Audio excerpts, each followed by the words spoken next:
specifically is like towards the end of game 5 on the bench. I mean, do you remember that discussion taking place, and what ultimately made you guys green light that it should be Looney as the 5th starter? It was a feeling in terms of like, we don't know that I ain't have advanced analytics on in front of me or like numbers and all that. Just a feel in terms of how the series had changed after Steven Adams came back in game 4 or game 3, and then his impact in game 4 and 5. That we needed to start with some size, kind of counter that, knowing we could figure out the offensive end and get to some different patterns and make the adjustments on that end of the floor. But it would give us a chance to take that physicality that they were coming at us with, get off to a better start defensively, and settle into the game. We finally won the first quarter. And then obviously Loon was unreal in the second half, with his presence, his rebounding, and the way he impacted the game. So it's just a testament to like our experience in terms of the feel on the court, knowing that the series changed dramatically, like, from one game to the next, and we needed to make that adjustment. Steph, you see Klay going off in a game 6. You have a big fourth quarter. Does it all feel right with the world when Klay is in a game 6 playing well? It absolutely does. From the first shot he hit, it was like, this is what he's been looking forward to since he got hurt back in the 19 finals. So it's a different joy. It's a different, energy when you see him getting off, especially in front of our home crowd. And it's just fun to watch. I think we can obviously continue to play better. I think you say all's right in the world. We won and we figured it out. We showed our competitiveness and our know-how to win down the stretch, but we can continue to build on this as we look forward to the next round, no matter who we play. So not lost in this journey is the fact that we're still trying to peak at the right time as a team that's going through this for the first time together. So it's an exciting time to get past this series and look forward to what's coming next. Steph, with 70 rebounds and the way that Looney and Wiggins crashing the offensive glass, how important was that when shots weren't falling for a stretch, that you got all those extra opportunities and it made a difference late? All 3 of those guys, obviously 22, 15, 11, me and Klay with 15 combined. Like, we remember how it felt in game 5 when we lost possession game by a mile, and for us to even overcome 17 turnovers with playing pretty solid defense, even though Brooks and Bain had a good game, like we still made them work for it. And then on misses, we were able to get rebounds, got extra possessions on the offensive glass, and we took advantage of it. And it kept us in the game until that fourth quarter run when we kind of went for the jugular. So great adjustment from a mindset and approach perspective, knowing how dominant they were in game 5. We said it's going to show a lot about who we are tonight, and we answered the call. Steph, I'm curious, with this Grizzlies group, your updated feelings about them and who they are and how they do this thing. I mean, coming into the playoffs, they took a lot of pride in the way that they pushed you guys out last year, and then all with this edge and the way that it was back and forth. Just how do you see their group? I have a lot of respect for every single guy on the team in terms of how they're built as a group, the individual talent. They have a lot of energy, a lot of potential in terms of, winning at the highest level. They were the higher seed for a reason. They had an amazing regular season and dominated, throughout the course of those 82 games. But for us to be able to come out of the series with a dub, like, there's definitely respect. There's definitely an understanding that they made us better. I'm sure we made them better, and who knows what happens down the road. But they'll be here for a long time, just because they have a lot going for them. So definitely respect. Hey, Steph, is this the loudest you've heard at Chase so far? Yeah, deepest we played, so hopefully it continues. Haven't lost here, and it's predicated on just the ability for us to hopefully there's not a situation where you have to keep flipping that switch. I think Klay's three with maybe a minute and a half, something like 2 minutes, like that was the loudest I think I've ever heard it.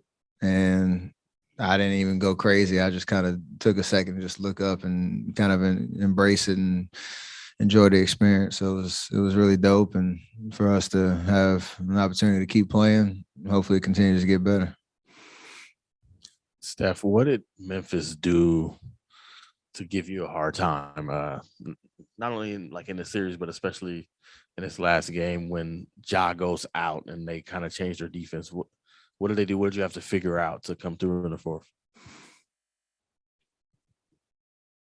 They have personnel to bother a lot of your normal actions in terms of, Dillon's going to press up knowing he's got help behind him and he's a pretty good defender where, at the first line of attack, it's not going to be easy. And then you get into the paint and you got Steven Adams trailing you. You got Jaren Jackson pulling over, and his presence and size and rim protection is crazy. And then they made adjustments where, they try to funnel us into specific spots on the court, make us throw it out and try to just stay home and force tough shots. We felt all that, but we, felt like we could have shot it better, but there definitely was an impact in terms of just their personnel and the way that they, defend perimeter, the paint, and force you to just make tough plays. So over the course of 48, we still couldn't figure out how to control those turnovers, but we created enough good shots so we could pick up momentum and create separation down the stretch, which was obviously helpful. This team has been through a lot over the last couple of years, but how does it feel to be back in the Western Conference Finals?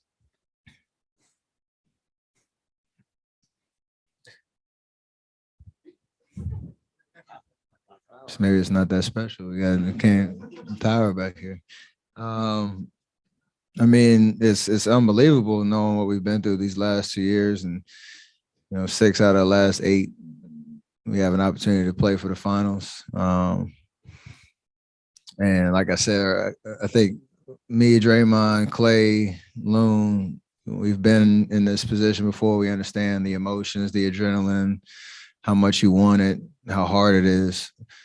For JP and Wiggs, Otto guys, Belly, D-Lee guys are in the rotation tonight. Like, everybody's going through this for the first time, and it's a pretty cool vibe when you figure it out as a group, because we haven't done it as with this group together. So definitely special. Never take it for granted and understand this is what it's all about. And for us to have another opportunity to get 4 more wins and play for a trophy, like that's special.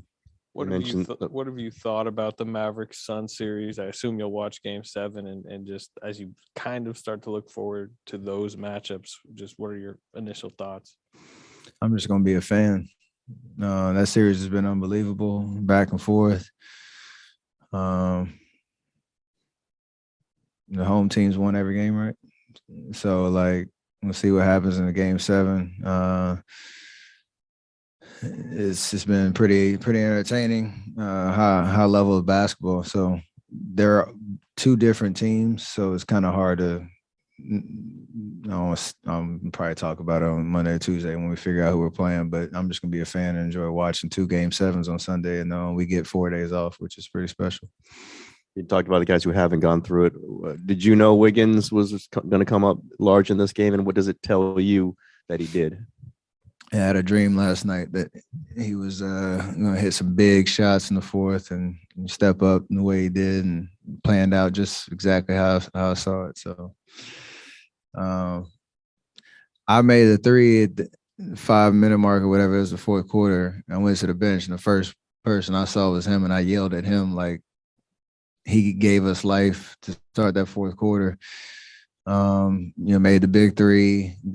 I think he hit a tough, in the shot clock, two that kept the momentum, got the steal, the dunk, and then he got that three, right wing, I think. And those are huge plays because, it's a 1-2 possession either way. So still didn't get a reaction out of him yet. I just wanted, got one this series when he dunked on Brandon Clark, but the rest of it, he's just good old Wiggs making big plays. He looked pretty happy after. I don't know if you saw him. He was like hugging everybody. Do you see any of that? Nah, I missed it. I gotta hit up everybody for the videos. Absolutely, I need those. Wiggs smiling is always good for us. Morant just posted online that you kind of remain his favorite matchup in the league. Just what did you think of the first 3 games going against him? Obviously, kind of the unfortunate fact that he was out of the series, and just in general, him moving forward. He's a problem. I mean, his numbers are crazy. We were up 2-1, so you still had confidence that we could finish out the series. But he requires all of your attention. He's in 3rd year, 4th year. Sky's the limit, and like I said, they're gonna be around for a long time. Fighting for Western Conference proud. So it's gonna be.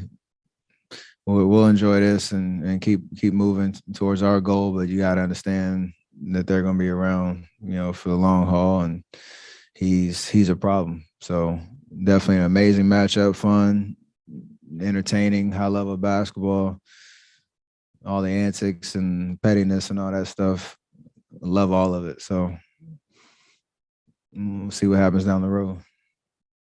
What was that like to hear Chase Center erupt in the whoop that trick chants that they did late in the fourth quarter? I don't even know if they believed it. It was phenomenal. I love just you had to do it, obviously, but yeah, it's part of the fun of the playoffs. Home fans get to enjoy the celebration however they want to.